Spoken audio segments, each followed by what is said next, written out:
So we are on 30th and Drexel. Well, this is my grandma's house. She bought this house, paid for it, lived in it till she passed away. She passed away in this house. And I spent a lot of my childhood in this house. My grandma passed away 2 years ago. And man, I was her favorite. I know I was her favorite because our birthdays were on the same day. And when I was in college, she kept my kids for me. If it wasn't for her, along with my mom and my cousins and aunties, everybody chipped in and helped me so that I could make it successfully out of school, make it successfully out of college. But my grandma, she just stepped in from when my baby girl was born, Sydney, and just helped me. She literally watched her while I went to school and worked, and it's just an amazing thing. And I'm so glad that I have the grandparents. I still have my grandma Margie, my mom's mother.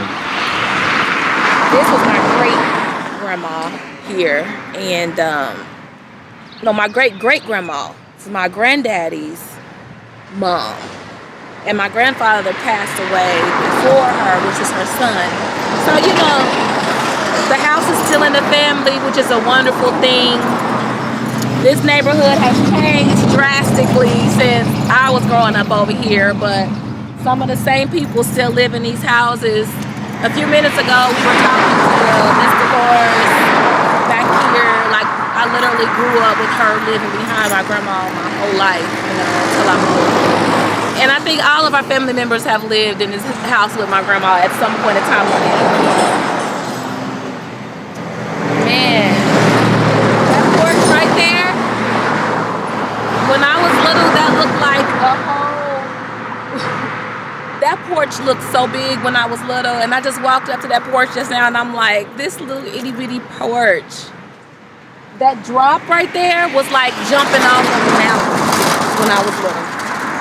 I done planted all kind of lemon seeds and cherry seeds thinking that something was going to grow. But all in all, what did grow that was planted in that house was to love people, love each other. That's the thing that grew the most in this house, was the love my grandma had for us and the family. And if I didn't learn nothing else about living here, is about love. That's why I love so hard. That's why my family members love so hard. Amen.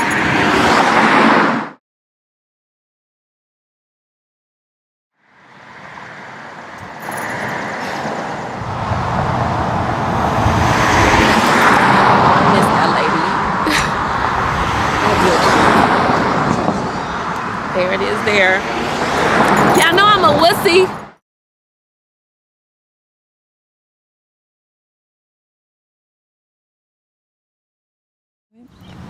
Alright, y'all, so more about my journey.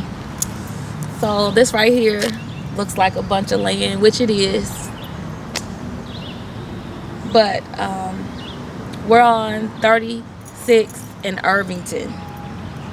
So this is where we used to live. We used to have a house right here. It's crazy because this is the drive-through, and the drive-through was, I said drive-through, driveway. This was not Burger King.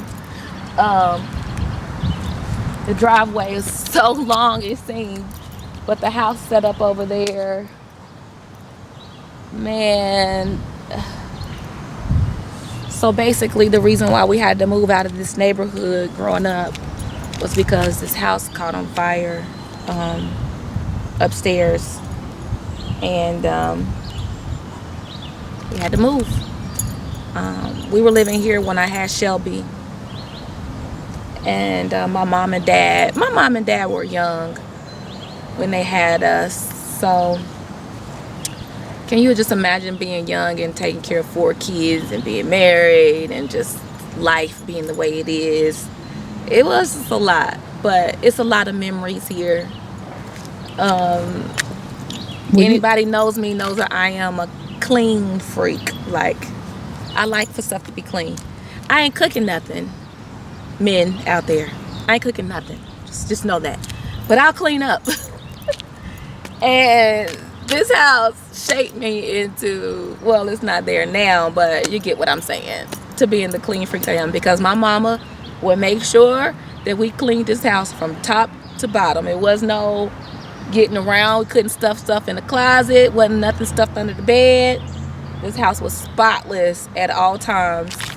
And my mother just has always been a person that just likes to have her house looking good. So, but man, me and my baby lived here, and this is when I was going to Warren. Like I said before, I graduated from Broad Ripple, but that's because we had to move out of this house because it caught on fire. And then we moved to that neighborhood, and that's a whole another journey in my life that just made my life change completely. But the reason why I wanted to come here is because I knew the house had been demolished, and all this land, and we used to play outside like kids did. And even though my childhood was cut short because I had a baby, I still cherish the memories, good and bad, that my family had in this home. You know, also at this house, this is where I got my first tape player, and I was listening to Mary J. Blige, Soul to Soul, and Boys to Men, and all the people from back in those days. My mom and daddy used to always listen to old school music. And you know, I've been a music person since I was like 5. I always liked music. I always liked to sing. But here, when I was going to Warren, it kind of changed me into wanting to actually write music. So me and my sister's room was an attic that was converted into a room in his house, and I used to sit up and play music over and over and over and over and over again. Y'all remember when you used to have to tape music from the radio? You used to actually have to make a tape and record the radio, and I would make tapes of the music and just over and over, and then I would try to write songs just the way that I would hear it on the radio, but in my way.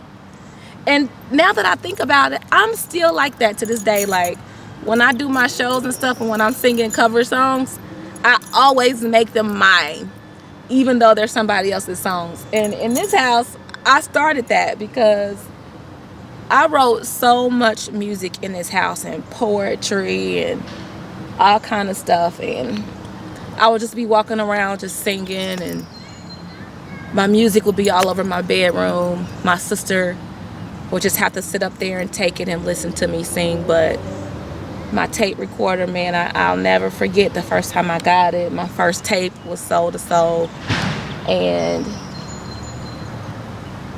man, I would just say that in this house, this is when I knew that I was going to sing for the rest of my life. I knew that from here. I knew it. In this house is where I developed a relationship with music, like where it started becoming a part of my being, right here. So the house is not here, but the memory of it is. And just standing here, I'm getting chills just thinking about how my life was back then and how it shaped me still today.